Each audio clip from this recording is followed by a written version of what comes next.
US President Donald Trump defended the legality of his multiple attacks on drug boats in the Caribbean Sea as calls have been growing louder for the ouster of his Defence Secretary Pete Hegseth.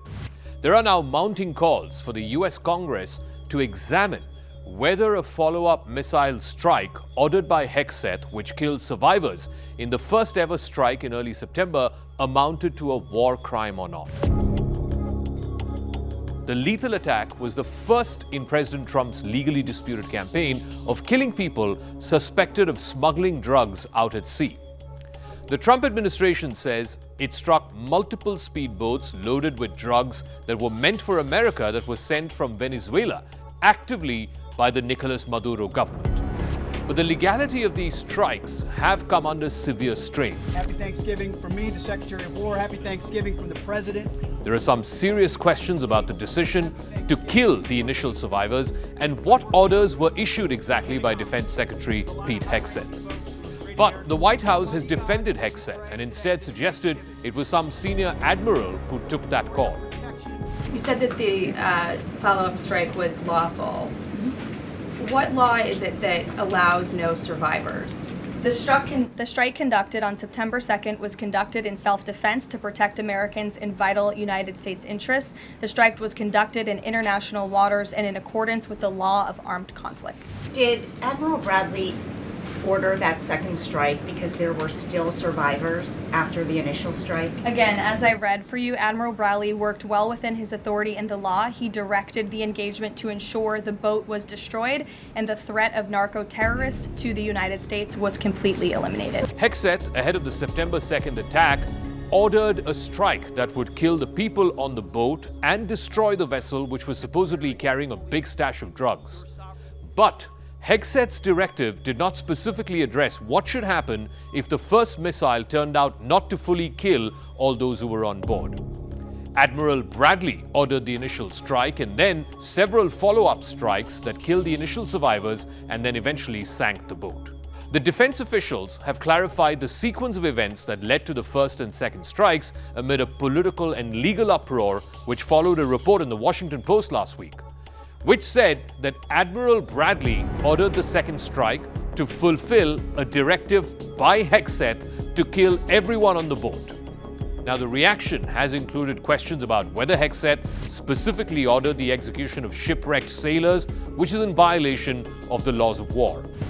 Trump, when he was asked about this, said that Hegseth did not order the second strike and that he did not approve of the second strike, irrespective of whoever ordered it. Can you talk a little bit about the strikes and the controversy around Secretary of Defense Pete Hegseth? I don't know anything about it. He said he did not say that, and I believe him 100%. So you don't know if there was You're talking about the two men? The second strike to kill the two men. No, he said he didn't do it. He said he never said Would that. you be okay with that if he did?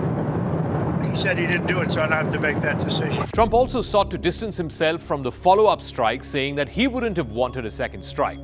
He defended his broader policy of having the military use lethal force against people suspected of smuggling drugs.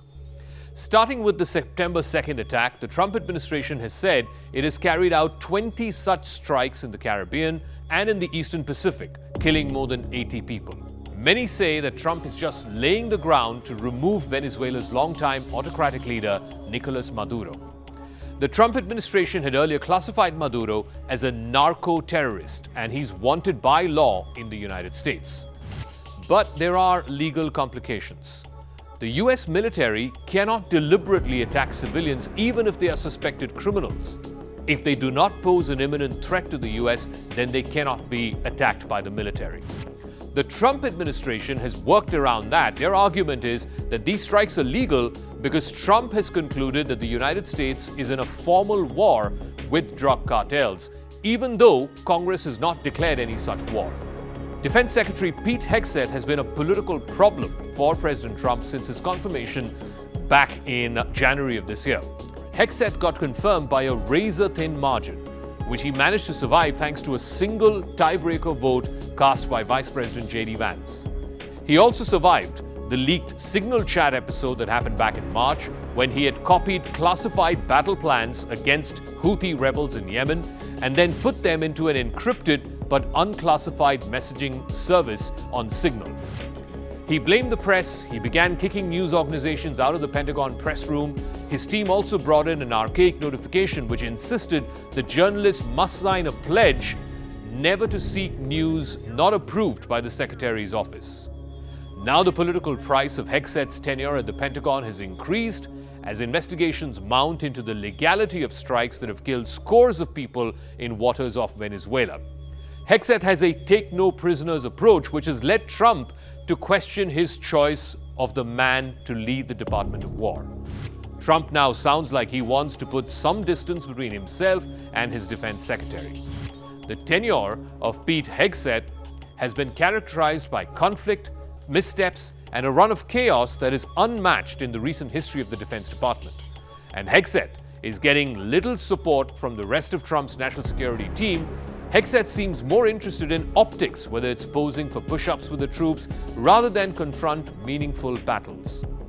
He has said comparatively little about America's strategy for countering China, the country which the Pentagon's own mission statement says is the one power that can rival the American military. Instead, Hegseth has devoted a lot of times on drug boats in Venezuela and also to kick the press out of the Pentagon. Hegseth's days at the Department of War may be numbered.